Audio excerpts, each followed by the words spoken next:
Thank you very much. I came to see the president to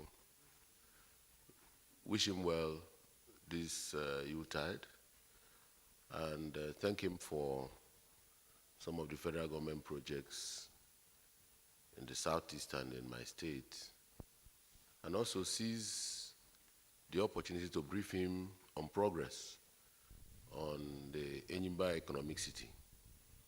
As you are aware, Enyimba Economic City is indeed the hope of Nigeria to play strong in the Continental Free Trade Agreement in Africa.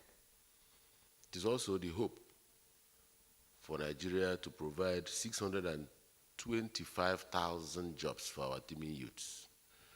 It is a futuristic project and a baby of Mr. President.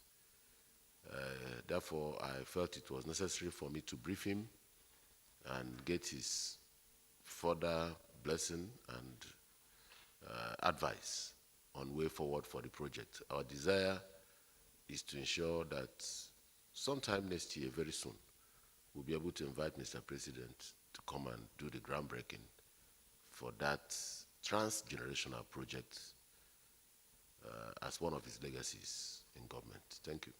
Sir, this project you're talking about, what is the financial implications? The financial implication is huge and diverse, and I cannot volunteer to put a finger on it.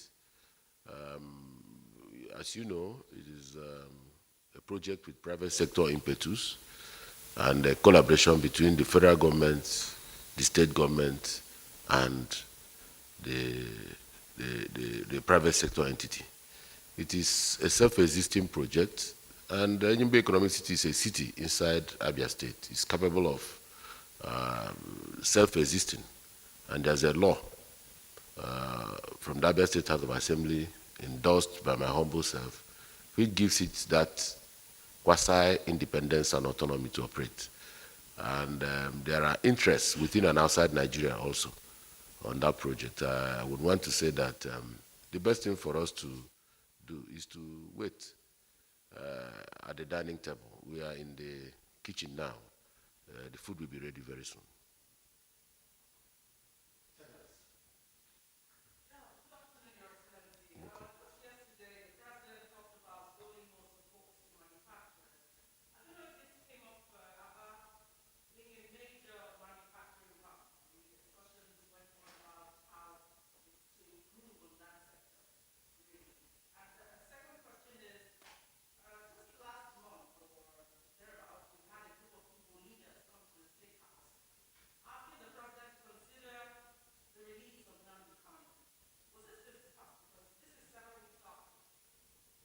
Well, these were not discussed, and they were not part of the agenda. And I want to believe that all that had been said on the two issues you mentioned earlier were well said. Do you want to talk about them one after the other? I don't even want to talk about them at all because it is before the president for consideration.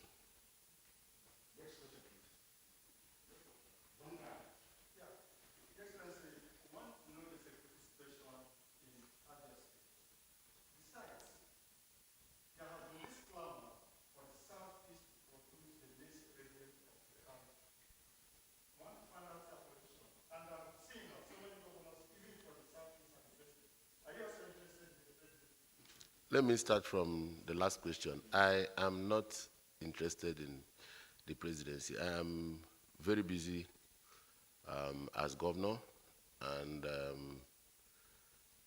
thinking about what I will become now will amount to shortchanging my people who gave me a mandate for an initial 4 years and renewed it for another 4 years, which will terminate around May 2023.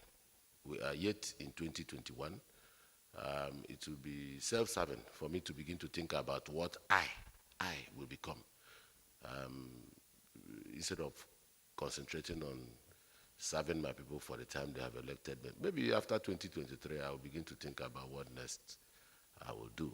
Having said that, I think that the Southeasterners have a right to take a shot at the presidency of Nigeria. And I dare say that our qualification starts from the fact that we are We understand and know Nigeria better than any other set of Nigerians. I dare say this is my opinion because we go everywhere, we are everywhere, and we invest everywhere. We are pan-Nigerian people. Today, a lot of people, on a lighter note, are afraid of Sambisa. But for the Igbo man, Sambisa is a business opportunity. So that it is. It would be preposterous for me not to add my voice to that clamor. However, the question of Nigerian president of Southeast extraction is a national question that requires negotiation, discussion, and conversation with all parts of this country. And I am least qualified to determine what happens in 2023. I will also want to spend my time supporting the incumbent president to do his time and do his best while we wait for what happens to begin to unfold. So these are my views about the presidency. Security situation in my state, Abia, is calm and quiet. Perhaps the safest state in Nigeria, certainly the safest state in the southeast, and the statistics are there to show. I give God the glory. I give the security agencies in my state the glory.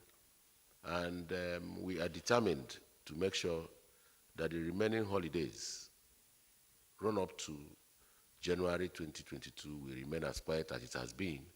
We have so many visitors coming from all over the world. Those who couldn't make it home during the COVID years of 2020 are back. And they are happy with what they have seen, and I thank God that is so. I hope it will continue like that even in the days ahead.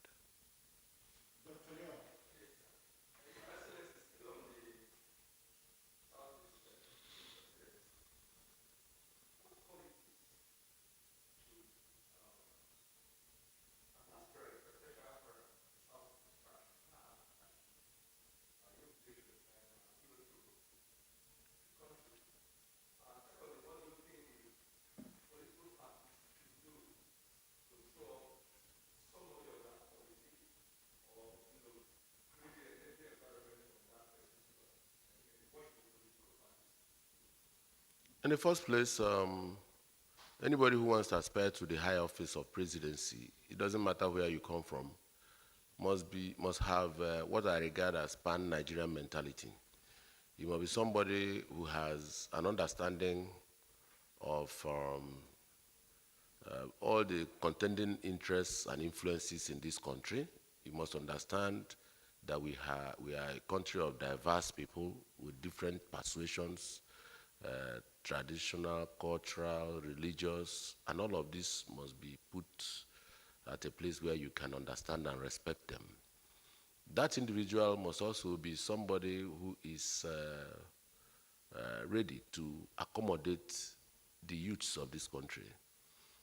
Because turning it into a slogan, the fact that youths are indeed our future, have not served us correctly. We are drifting into a digital age, an age that the youths understand, which many people may not understand, those who grew up before this era. So that person must be willing to accommodate the youths without necessarily throwing away the very experienced ones. You must be able to find an admix of all the interests. It must also reflect and mainstream women agenda. Such an individual must also be investment friendly, must be somebody who understands the nuances of economics and what the relationship between international politics and economy. And the person must be strong enough to face up to the issue on the front burner, which is security.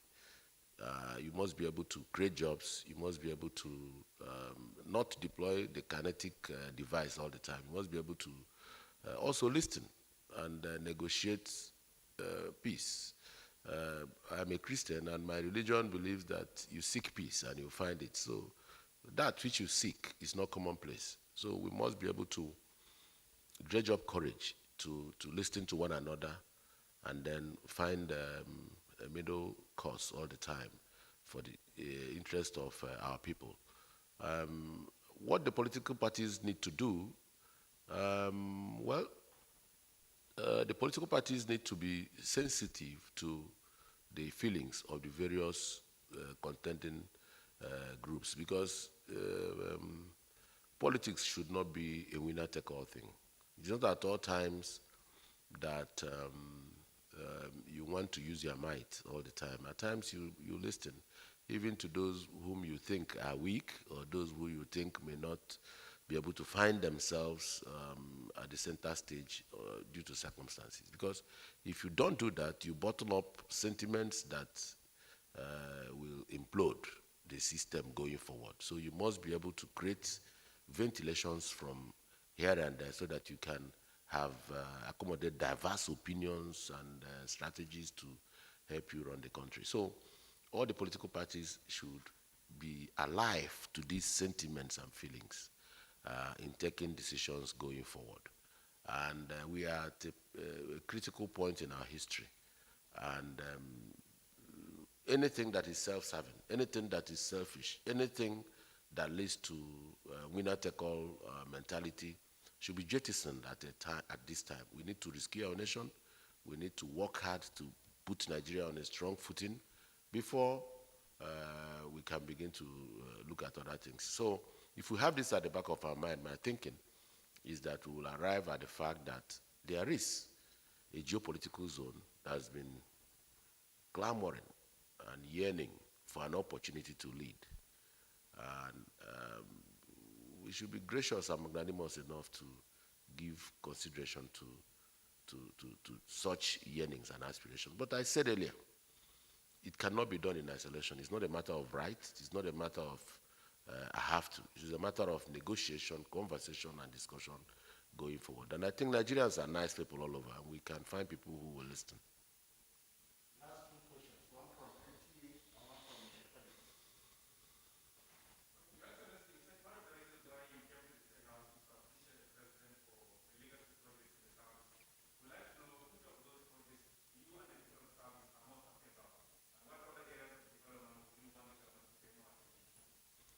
We like the redevelopment of the